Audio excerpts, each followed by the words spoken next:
6-2, 6-4, 3-6, 4-6, 2-6. Ja, det är klassiska siffror i tennishistorien, det vet ni om. Det var i Melbourne, året var 1986 och Davis Cup skulle avgöras. Och det var en avgörande match, det var mellan hemmahoppet Pat Cash och svenskhoppet Mikael Pernfors.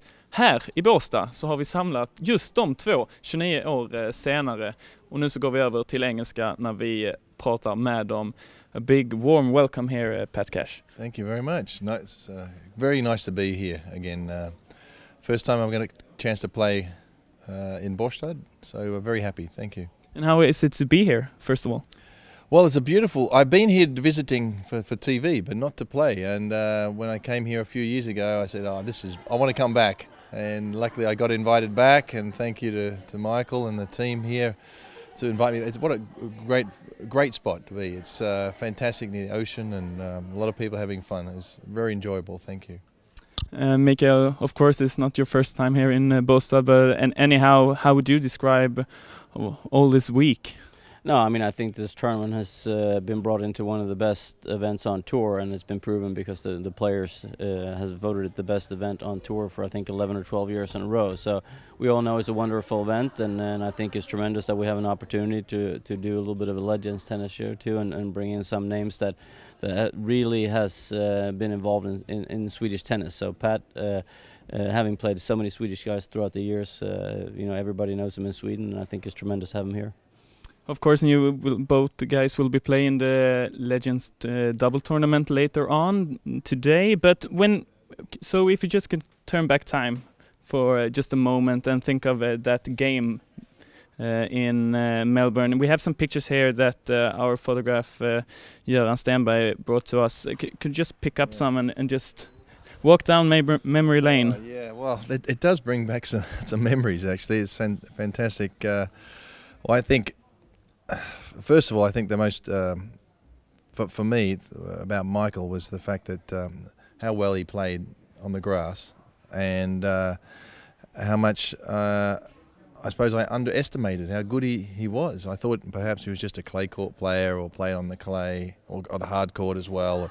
I knew he played in college, but I thought college it's not the same level, but unbelievable performance he played, and absolutely killed the other player, Paul McNamee, in the first match. He beat him so badly that I was still getting some massage from the match that I played Stefan Edberg and beat Stefan in a very close match, 3 sets, very, very close, and I was getting massage. And I could hear the noise. There wasn't much noise in the stadium, and next thing you know, they come in. I said, "What happened? What happened?" And I thought it was an injury, and he won so badly. And the coach said, the coach didn't want to make me nervous. He said, "Paul had a bad day. Don't worry, it's okay." It would have been better for him to say, "Hey, listen, this guy is really good. Watch out." And so when we started the match, I was a little bit safe, and he just hit winners after winner, and I was very, very lucky to win that match in the end. It was very exciting, and to be honest, more Australians come up to me. I have to thank Michael for this, for making a couple of mistakes at the end. But more Australians come to me and say, "That final was the best thing of your career," and more than winning Wimbledon, they say this one was most special. So it was a big moment. I think I was maybe destined to win. I was very, very lucky to win that match, and there you go. Yeah, and we're still playing each other, and he's still running me around all the time. Nothing's changed. Mikael, how do you remember that game? No, I mean, I think that is one of those things where I was pretty much a rookie on tour, and I had only played on grass once, which was at Wimbledon that summer. And I had played well getting to the 4th round, so I kind of felt comfortable on grass, even though the grass down in Australia was different than Wimbledon.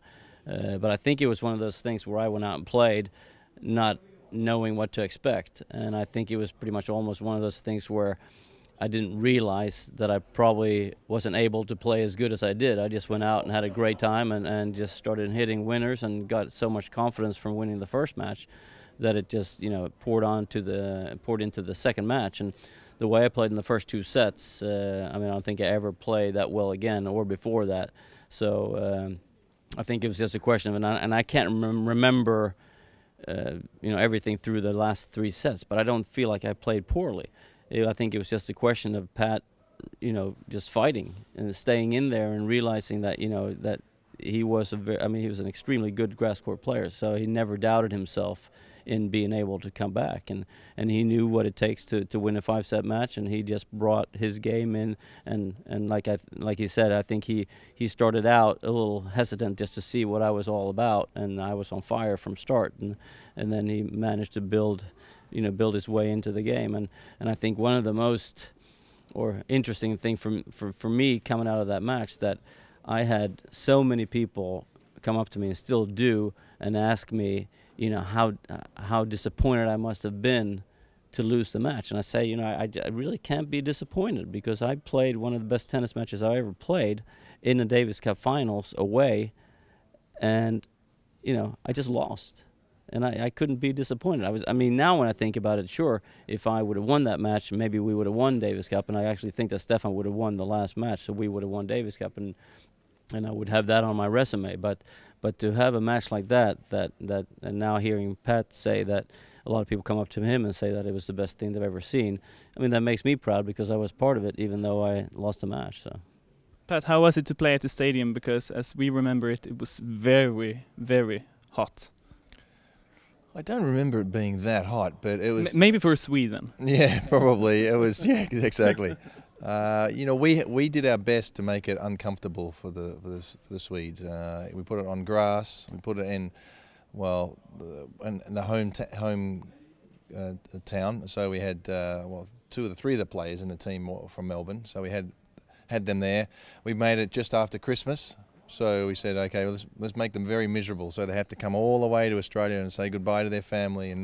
So we did everything we could, and it was the stadium that we played at very famous, lots of history there, and of course they had a big crowd. But we also had a small but very very noisy, drunk Swedish team of fans.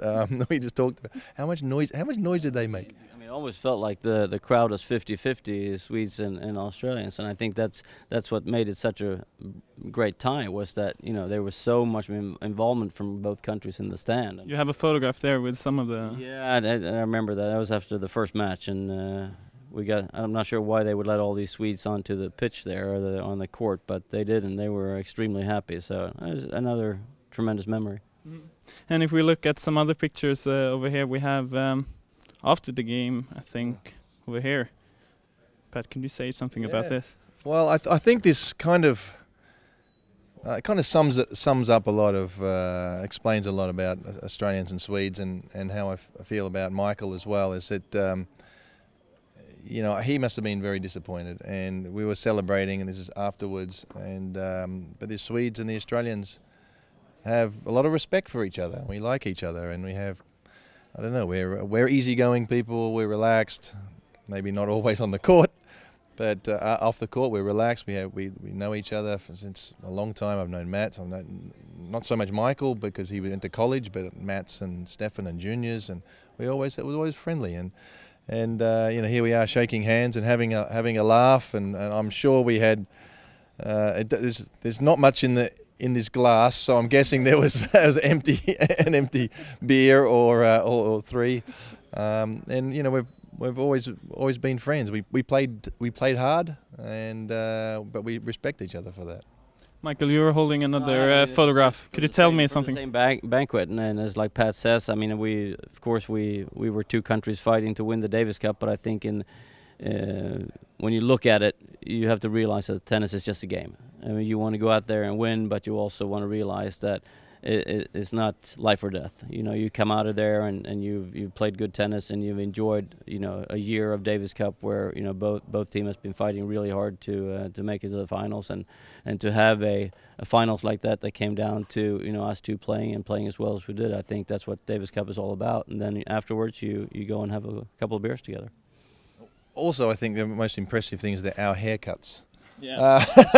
We have to talk about the haircuts. I brought mine back almost. It was like, This is almost.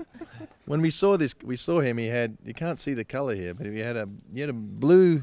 No, No, it's not on there. That's actually in practice. The first day, Jochen Nyström's then wife just thought, because I had gotten a new haircut, I said, why don't we, paint the Swedish flag in your hair? And I thought that was a pretty cool idea. So I came out to practice, and the problem I had was, because we had discussed, maybe I should play with it in the match, but then I realized that blue and yellow makes green. And then it became green and yellow, and those were the Australian colors. So that didn't quite work out. So we had to take it out and go au naturel. Pat, what do you say about your own haircut? You brought up it. Yeah, it was. We call it. I don't know what you call it here. We call it a mullet. And I don't know why it is. It's called a mullet. But it's short here and long rock and roll at the back. That was the fashion then. It came back. It did come back for about 5 minutes. All hockey players, most hockey players have it these days still, I think. At least if you're from Eastern Europe, I think. we call it in Sweden. We call it for hockey hair, Okay. Ice hockey hair, because of the helmet, and then you have all the rock and roll in the back. Yeah. You're not thinking about getting one of those once again? I don't think I can grow that again. I don't think my hair's growing much anymore. But I'm still happy to have hair, so I'm happy. And you're doing your best with the hair, Michael. Yeah, actually, no thought went into what I had back then. But it's just that I cut most of my hair off, what I call a summer haircut, and then my wife got so bored with seeing the hair grow out, so she said, "You got to do something about it." So it was my birthday last week, and she said, "You got to do something." I go, "Well, I have to let it grow out then." But she goes, we got to figure something out. So we had a little meeting with my 10-year-old boy and 6-year-old girl, and they got to decide what to do, and it became Mohawk. So that's what we're doing this week. And so you will get onto the center court. Will we see a Swedish flag then on your hair? No, I think it's not wide enough here to do the Swedish flag, but that was fun back then. So guys, enough talking about Melbourne that night. So today, most of our viewers know you for that game or your careers back then. But today, Pat, if we start with you, what are you doing these days? Well, I do lots of little things, but I'm doing more media. I do commentating for tennis. I have a show on CNN International. Does a once a month we round up. We do tennis tour. I still play here, and I do various charity things, all sorts of things. A little bit of coaching as well. So lots of little different things in tennis, mentoring some young players and young people. That's what I love to do. So I'm lucky to still be able to go out there and play good tennis. I think we've both had some injuries, and we can both hit the ball very well still, and so I should get a chance to come back here and play. I mean, I never at the age of 20 ever thought I'd be still playing tennis with great players like this at the age of 50. So and still good tennis. So it's a miracle. It just shows about physiotherapy, modern training techniques, how things can keep you going. And what about you, Michael? Could you tell us a little bit? No, I'm pretty much still involved with tennis. Do a lot of events like this. I work with the sponsors here in Båstad, and I work with the sponsors in the Stockholm Open. And then, like Pat, I do a lot of corporate events and charity events. Do a little bit of coaching at home in Florida, but still mainly tennis involved. So. Okay, thank you guys for coming here, and the best of luck during this tournament here in Båstad. Thank you. Och därmed så säger vi att vi rundar av härifrån Båstad och tackar för ert intresse.